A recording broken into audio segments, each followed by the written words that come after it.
kesempatan kali ini saya akan mempresentasikan hasil dari makalah yang mana makalah saya itu terdiri dari dua aspek.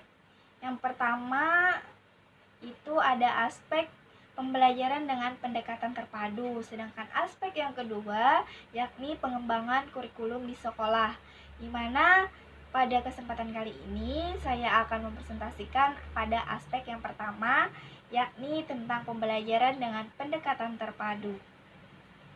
Nah, mengenai pembelajaran dengan pendekatan terpadu, di sini ada pengertian mengenai pembelajaran terpadu, yang mana pembelajaran terpadu itu dalam bahasa Inggris adalah integrated teaching and learning, atau artinya itu pengajaran dan pembelajaran terpadu, atau bisa juga disebut dengan integrated curriculum approach, yang mana artinya itu pendekatan kurikulum terpadu.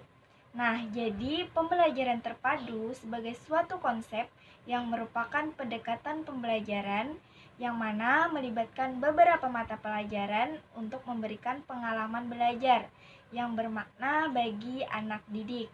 Pembelajaran terpadu diyakini sebagai pendekatan yang berorientasi pada praktek pembelajaran yang sesuai dengan kebutuhan anak di masa saat ini. Nah, selanjutnya di sini ada beberapa pendapat para ahli yang mengemukakan tentang pembelajaran terpadu. Yang mana yang pertama itu menurut T. Rakajoni, beliau mengatakan bahwa pembelajaran terpadu merupakan suatu sistem pembelajaran yang memungkinkan peserta didik secara individual maupun kelompok aktif dalam menggali, mencari, dan menemukan konsep serta prinsip keilmuan secara holistik, bermakna, dan otentik.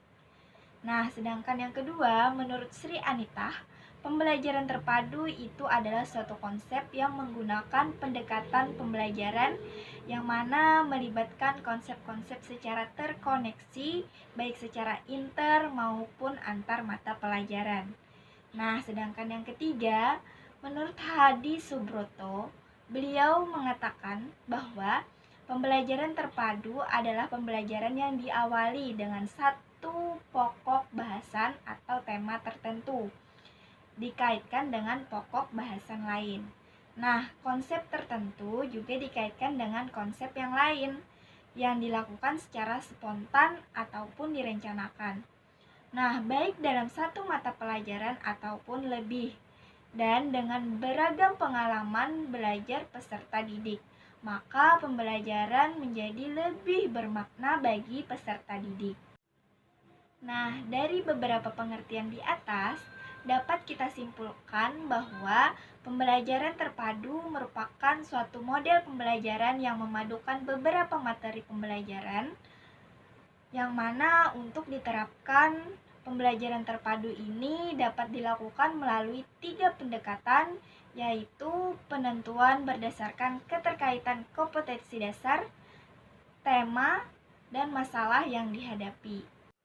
Nah, dari pengertian pembelajaran terpadu tadi, selanjutnya di sini juga ada mengenai fungsi pembelajaran terpadu, yang mana pembelajaran terpadu itu berfungsi untuk memberikan kemudahan bagi peserta didik dalam memahami dan mendalami konsep materi yang tergabung dalam tema serta menambah semangat belajar peserta didik, karena materi yang dipelajari itu merupakan materi yang nyata atau faktual, kontekstual, dan bermakna bagi peserta didik. Selain mempunyai fungsi, pembelajaran terpadu juga memiliki tujuan, yang mana tujuannya itu yang pertama lebih bergairah belajar, karena mereka dapat berkomunikasi dalam situasi nyata seperti bercerita, bertanya, menulis, sekaligus mempelajari pelajaran yang lain secara bersama. Tujuan yang kedua yaitu lebih merasakan manfaat dan makna belajar karena materi yang disajikan dalam konteks tema yang jelas. Nah, tujuan yang ketiga yaitu guru dapat menghemat waktu karena mata pelajaran yang disajikan itu secara terpadu dapat dipersiapkan sekaligus dan diberikan dalam 2 atau 3 kali pertemuan, bahkan lebih dalam proses pembelajaran. Selanjutnya, tujuan yang keempat yaitu budi pekerti dan moral peserta didik dapat ditumbuh kembangkan dengan mengangkat sejumlah nilai budi pekerti sesuai dengan situasi dan kondisi dari peserta didik. Nah, dari tujuan dan fungsi pembelajaran terpadu tadi, maka selanjutnya di sini ada jenis-jenis metode yang digunakan dalam pembelajaran terpadu.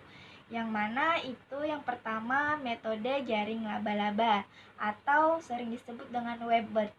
Yang mana metode ini adalah model pembelajaran terpadu yang menggunakan pendekatan tematik. Nah, pendekatan ini dimulai dengan menentukan tema, kemudian dikembangkan menjadi subtema dengan memperhatikan keterkaitan tema tersebut dengan mata pelajaran yang terkait. Nah, dari subtema tersebut diharapkan aktivitas peserta didik dapat berkembang dengan sendirinya. Selanjutnya, metode yang kedua yakni metode keterhubungan atau connected. Nah, dalam metode ini merupakan model pembelajaran terpadu yang secara sengaja untuk menghubungkan satu konsep dengan konsep yang lain atau satu topik dengan topik yang lain, yang mana tugas-tugas yang dilakukan atau diberikan kepada peserta didik itu dapat dilakukan dalam satu hari, bahkan dengan tugas-tugas yang lain bisa dilakukan di hari berikutnya. Nah, ide-ide yang dipelajari pun dalam satu semester dengan ide-ide yang akan dipelajari pada semester berikutnya di dalam satu mata pelajaran. Nah, selanjutnya metode yang terakhir, metode yang ketiga, yaitu metode keterpaduan atau integrasi. Nah, metode ini merupakan metode yang menggunakan pendekatan antar mata pelajaran. Nah, metode ini diusahakan dengan cara menggabungkan mata pelajaran dengan cara menetapkan prioritas kurikuler dan menentukan keterampilan, konsep, dan sikap yang saling tumpang tindih dalam mata pelajaran. Nah, dari jenis-jenis metode yang digunakan dalam pembelajaran terpadu tadi, selanjutnya di sini ada strategi yang digunakan dalam pembelajaran terpadu. Nah, untuk strategi yang digunakan dalam pembelajaran terpadu ini tergantung dari pendidik atau guru yang melaksanakan kegiatan pembelajaran. Yang mana pendidik dapat menggunakan strategi-strategi yang baik dengan melihat situasi dan kondisi pada saat pembelajaran. Nah, dalam proses pembelajaran itu agar peserta didik dapat memahami, menghayati, dan mengamalkan pembelajarannya dalam kehidupan nyata. Nah, selanjutnya di sini juga ada tahapan-tahapan yang dilakukan dalam pembelajaran dengan pendekatan terpadu. Nah, tahapan yang pertama yaitu penetapan mata pelajaran, yang mana hendaknya dipadukan sebaik mungkin disertai dengan alasan atau rasional yang berkaitan dengan pencapaian kompetensi dasar oleh peserta didik dan kebermaknaan belajar.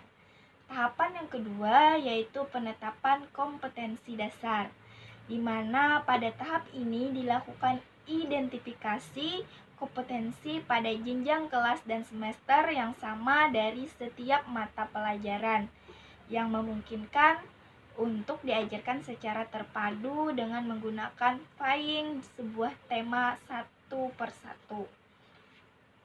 Namun sebelumnya terlebih dahulu ditetapkan aspek-aspek dari setiap mata pelajaran. Nah, tahapan yang ketiga yakni penetapan hasil belajar dari peserta didik. Kegiatan yang dilakukan pada tahapan ini adalah mempelajari dan menetapkan hasil belajar dari setiap mata pelajaran sehingga dapat diketahui materi pokok yang akan dibahas secara terpadu.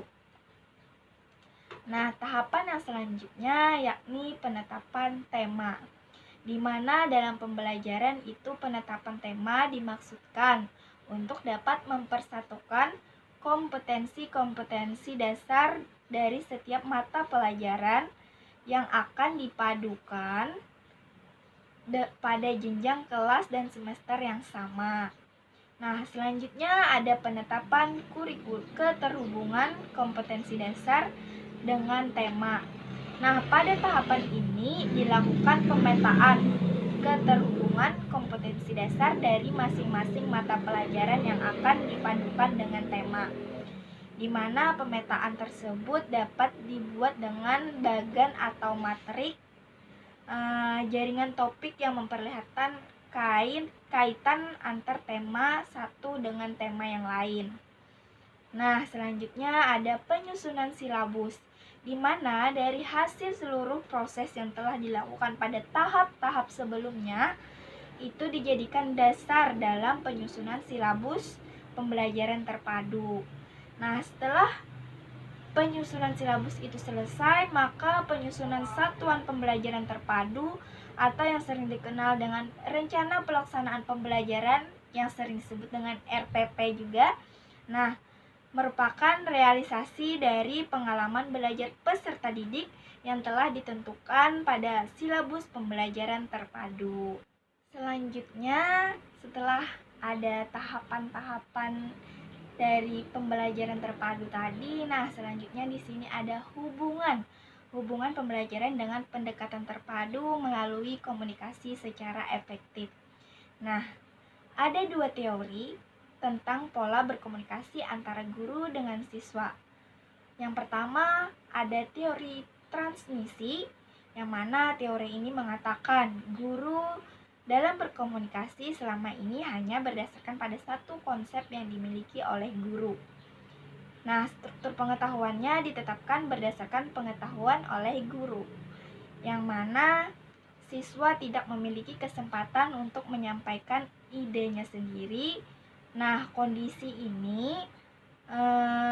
dalam kondisi seperti ini, pembelajaran membuat hubungan pembelajaran siswa dengan guru menjadi beku ataupun kaku. Tidak ada komunikasi yang baik antara guru dan peserta didik, di mana komunikasi yang terjadi itu hanya satu arah, yakni dari guru itu sendiri.